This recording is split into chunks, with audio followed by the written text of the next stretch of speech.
everyone. My name is Kim Kelly, and I'm a member of the onboarding team here at Milestone. And I am going to talk to you a little bit about how you can take some of those technology trends that Benu was talking about and apply them to your website to really enhance that user experience. So when I'm talking about user experience, there's a couple factors I want you to think about. Maybe. All right, guys, a little technical difficulty. We'll fix real quick. But yeah, there's 5 factors I want you to consider. And the first factor sounds easy. Understand your business and your business goals. You also have to have this mobile-first mentality nowadays in order to attract new customers and enhance their experience. And also think about how you can optimize for voice search and local SEO on your website, as well as voice search. As you've heard, voice search is here now, and we got to take advantage of that. And the last thing to think about when you're thinking about building a new website or even revamping a current one is how you can optimize your revenue on that website. So when you create these business goals, you need to make sure they align with your customer. But before you can understand your business goals and that customer that you want to target, you need to understand a little bit more about the customer journey. So the customer journey has 5 stages. It's no longer someone just coming to your website and booking. There's much more to that. So the first stage is what we call the dream stage. So you're dreaming of your vacation. Maybe you're thinking about going to Hawaii. And you realize you've got some time, some PTO, and you can go in about 2 months. And so this dream starts to become a little bit more of a reality. You start thinking, you know what, I actually want to go to Maui. And you start typing in or using voice search and saying Maui hotels. And now you've gone from this dream phase to this planning phase. And amongst all of your research, you found a great hotel to stay, you've booked your flight, and yes, you've booked everything, but that's not the end of the customer journey. Now you're looking for experiences. You've been dreaming of this trip. You're not just going to go and stay in the hotel room the whole time. You want to experience things. So you can take advantage of that customer, that part of the customer journey for those people who are looking for experiences by providing those to them. You can talk about the restaurants that you have on site. Hopefully these people can go to dinner at your restaurant, indulge in a spa day. But they also want to look for experiences around your hotel. And once they've come and stayed at your hotel, that's still not the end of this customer journey. The last phase is what we call the share phase.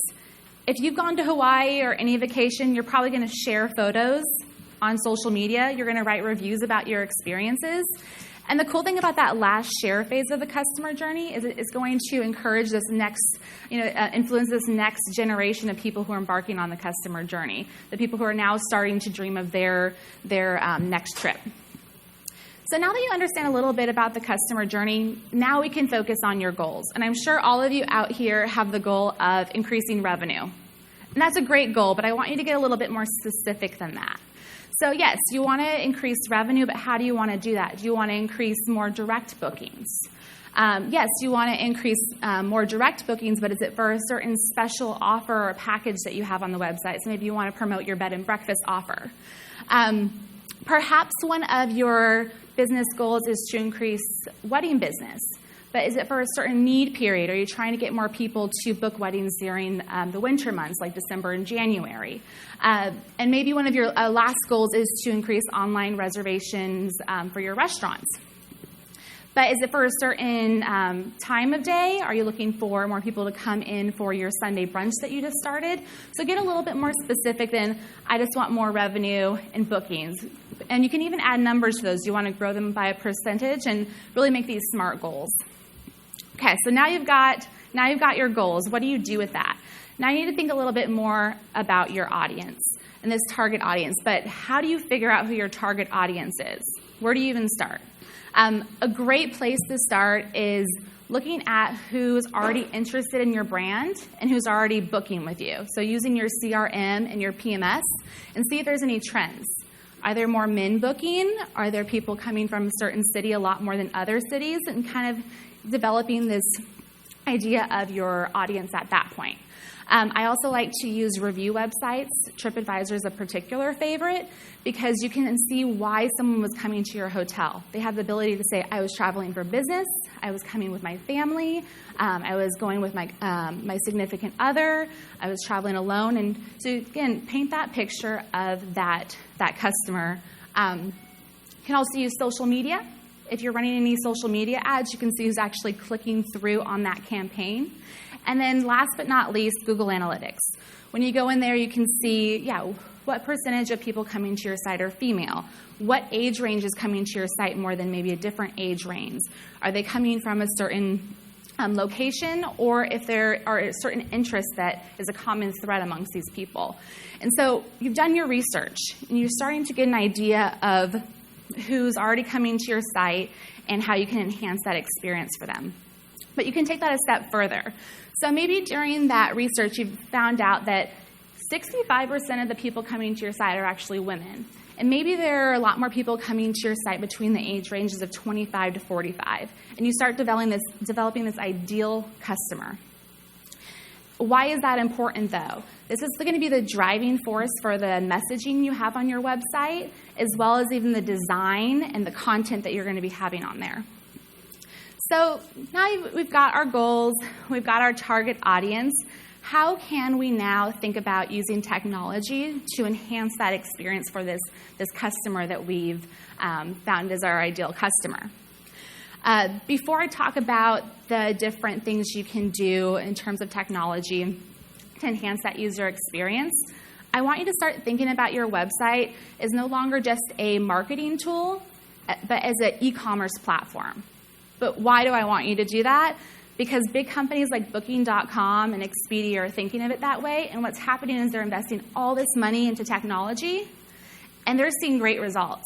They're getting better visibility on the search engines, and it's going to increase more and more. So if you've developed this beautiful website, great design, you think it speaks to your target audience, but you don't have the technology to back it up, that website means nothing necessarily.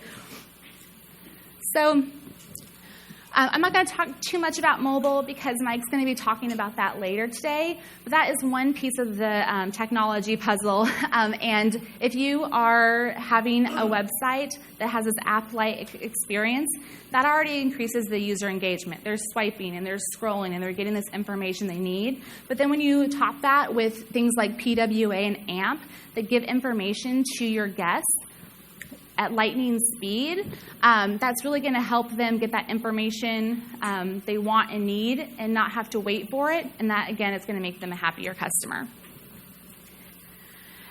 So I know Benu talked about voice search, and I want to reiterate it because it's not going anywhere. It's something you can't ignore anymore. And so one way you can benefit from it, though, is by having those FAQs on this website. I know she touched on it with her example, but when you're putting schema on these questions, and then I go and ask my Google Assistant a question, that answer that you have on your website that's wrapped up in schema has the opportunity to be that answer that's relayed to me. And again, I'm getting that information I need fast. Earlier on, I asked you to think about some of the goals you might have for your website and your business overall. And if you had the goal of increasing your meeting business, your wedding business, your restaurant business, you can use technology to take advantage of that as well. So not only can you optimize the content on your website to fit your ideal customer's needs, but there's also schema that are specific to these lines of business. So you can have your wedding page, but put wedding-specific schema on your website that now signals to search engines that your wedding venues are actually their own business entity and help bring awareness to those rather than just your hotel.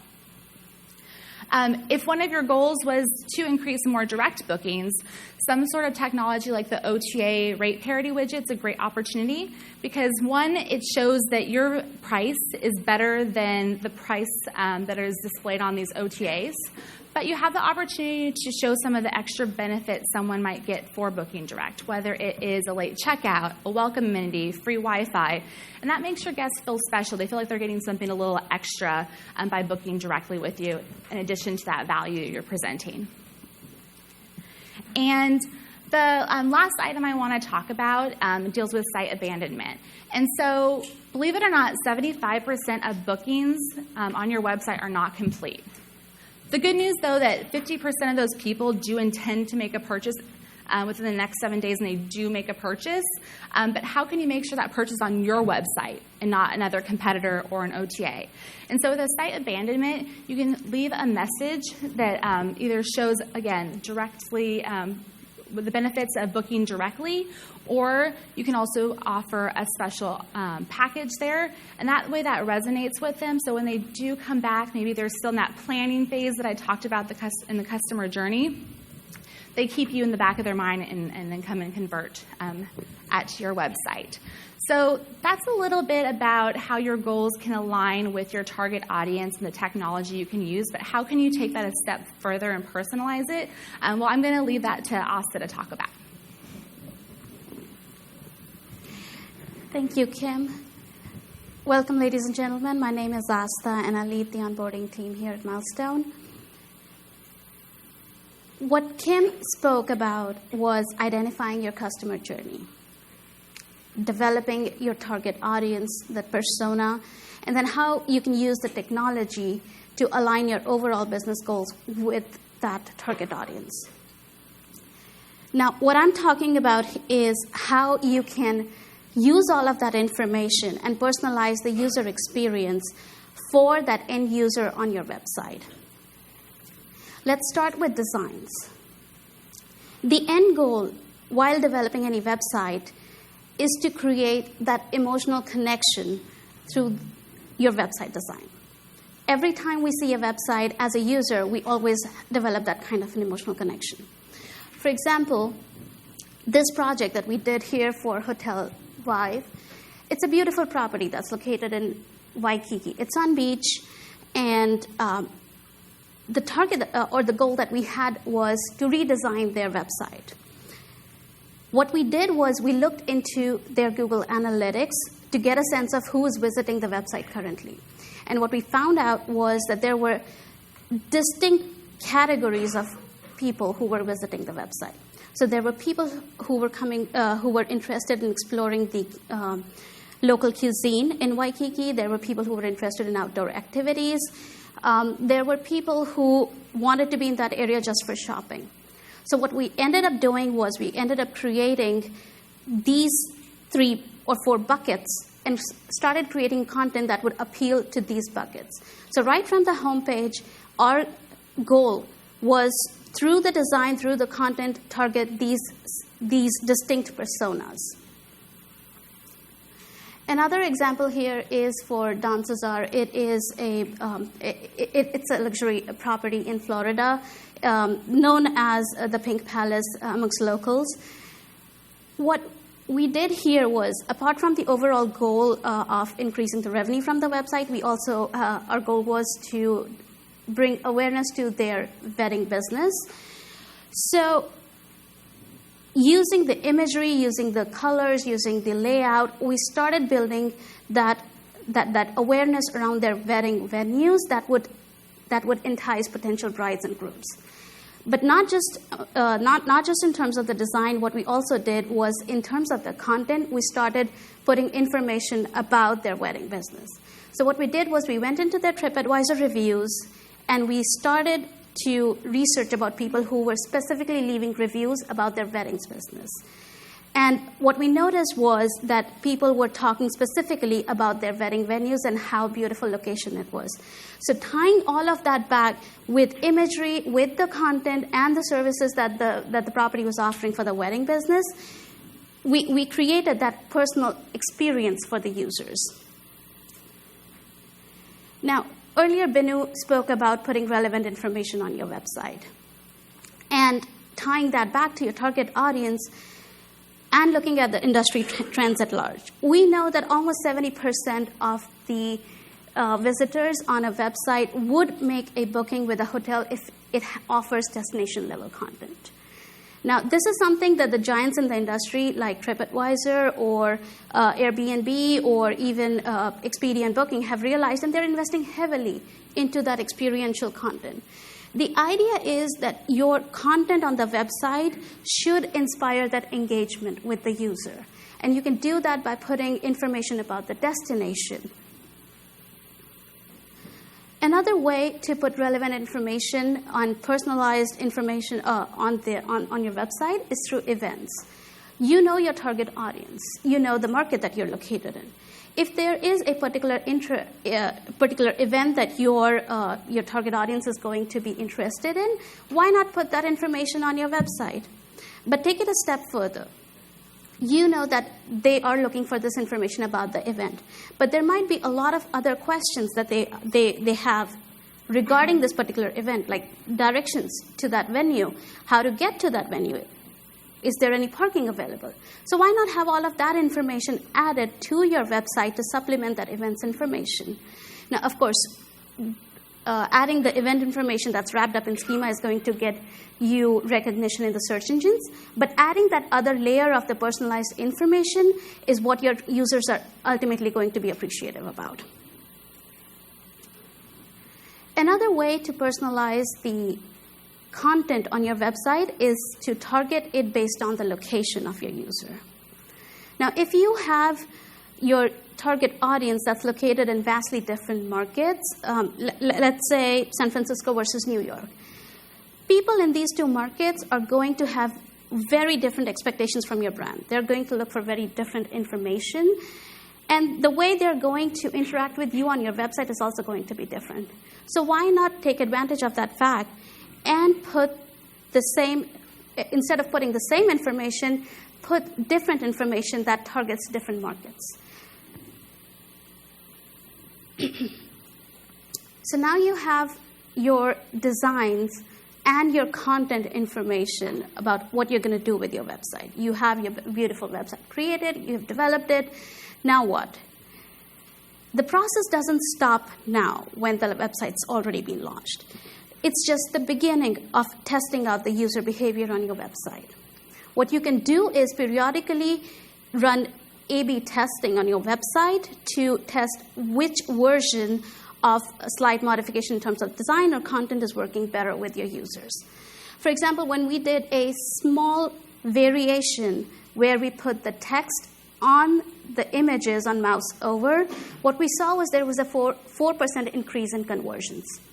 What that translates to in terms of revenue is an additional $84K in projected revenue. That's a huge potential for just one small test.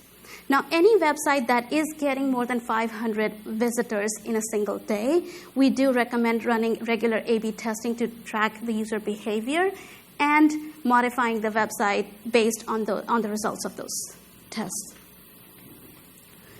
Now, personalization for your target audience is great, but what happens when there are certain laws that affect the entire industry at large? We saw that happen with ADA earlier this year when suddenly every website needed to conform to the ADA conforming standards, and same thing happened with the GDPR as well. You need to make sure that your website is on a platform that supports this technology so that you can follow these laws and your website can be conforming to these laws. To summarize, if you are in the process of doing a website build in 2018, there are 4 main things that you should keep at the back of your mind.